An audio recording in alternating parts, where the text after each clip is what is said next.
తెలంగాణ వ్యాప్తంగా హైడ్రా ఎఫెక్ట్ ఇప్పుడు ఒక బర్నింగ్ టాపిక్.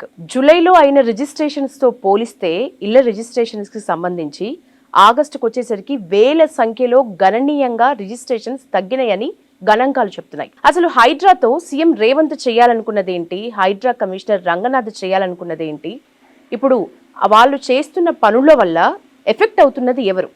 మనతో మాట్లాడడానికి Telangana realtors association state president మనతో ఉన్నారు ప్రవీణ్ కుమార్ గారు. నమస్తే అండి. రియల్ ఎస్టేట్ పడిపోయిందా పూర్తిగా, లేకపోతే ఓకేనా? అసలు రియల్ ఎస్టేట్ కి హైడ్రాకి సంబంధం ఉందా లేదా? వాస్తవంగా రియల్ ఎస్టేట్ అసెంబ్లీ ఎన్నికలకు ముందు నుండే పడిపోతూ వచ్చింది. ఇప్పుడు ఈ హైడ్రా ఎఫెక్ట్ తోటి ఇంకా దిగజారిపోయింది రియల్ ఎస్టేట్ వ్యాపారం. ఈ ప్రభుత్వం చెరువులను పరిరక్షించటం కోసం హైడ్రాను తీసుకురావటం జరిగింది. చెరువులను పరిరక్షించటం అనేది అందరూ హర్షించదగిన విషయమే, మేము కూడా మద్దతు ఇచ్చాము. అయితే మేము ఇక్కడ చెప్పేది ఏంటంటే, ఇప్పటి వరకు ఈ ప్రభుత్వం పేద మధ్యతరగతి వారి ఇండ్ల పైన మాత్రమే దాడి చేయటం, వాళ్ళ ఇండ్లను మాత్రమే కూల్చడం జరిగింది. అదే ఎమ్మెల్యేలై, మంత్రులై, ఇతర సంపన్నుల జోలికి పోలేదు. ఇన్కన్వెన్షన్ లాంటి జోలికి కూడా పోయాయి కదా సార్. ఇన్కన్వెన్షన్ అంటే దాని వెనకాల రాజకీయ కుట్ర ఉంది, ఇంకేదైనా ఉండవచ్చు వాళ్ళ ఇద్దరి మధ్యలో.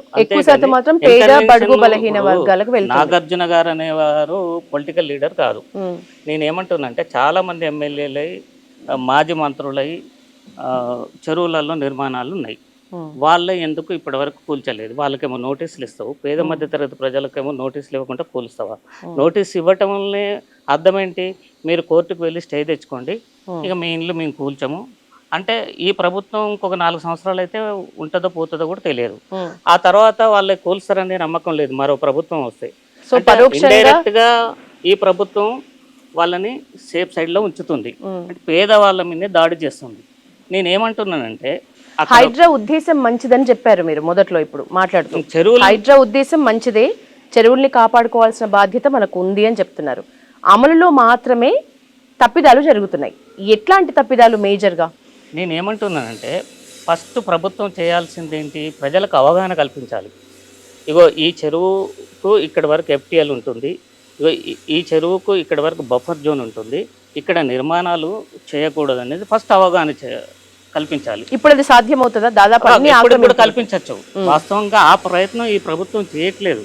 ఇప్పటికి కూడా ఎఫ్టీఎల్ ని సూచిస్తూ బోర్డులు పెట్టచ్చు, బఫర్ జోన్ ని సూచిస్తూ బోర్డులు పెట్టద్దు. పెడితే ఏమవుతుందంటే, ఫర్దర్ గా అక్కడ కన్స్ట్రక్షన్స్ రావు కదా, ఇక ముందైనా రావు కదా. ఇంకోటి, ఫస్ట్ ఈ ప్రభుత్వం చేయాల్సింది ఏంటంటే, అక్కడ ప్రతి చెరువు ఇవాళ డ్రైనేజ్ వాటర్ తోటి నిండిపోయింది. ఆ డ్రైనేజ్ వాటర్ని ఆ చెరువుల్లోకి రానియకుండా మళ్లించండి. అప్పుడు మాత్రము ఆ చెరువులు మంచినీటి వాటర్ తోటి నిండి ఉంటాయి, ఉపయోగకరంగా ఉంటాయి.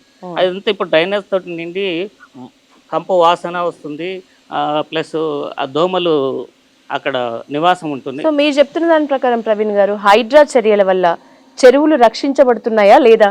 హైడ్రా తీసుకొచ్చిన ఉద్దేశం కరెక్టే, కానీ ఆ రక్షించే మార్గంలో ఈ హైడ్రా ప్రయాణం చేయట్లేదు, ఈ ప్రభుత్వం కూడా ప్రయాణం చేయట్లేదు. నేనేమంటున్నా అంటే, ప్రజలు ఒక ప్లాట్ కొనే ముందు స్టాంప్స్ అండ్ రిజిస్ట్రేషన్ డిపార్ట్మెంట్కి వెళ్ళి రిజిస్ట్రేషన్ చేసుకుంటారు, అట్లాగే మున్సిపల్కి వెళ్ళి పర్మిషన్ తీసుకుంటారు, హెచ్ఎండిఏ వాళ్ళు ఎల్ఆర్ఎస్ ఇస్తారు, మళ్ళీ మున్సిపాలిటీ వాళ్ళు హౌస్ ట్యాక్స్ తీసుకుంటున్నారు, బ్యాంక్స్ లోన్స్ ఇస్తున్నాయి.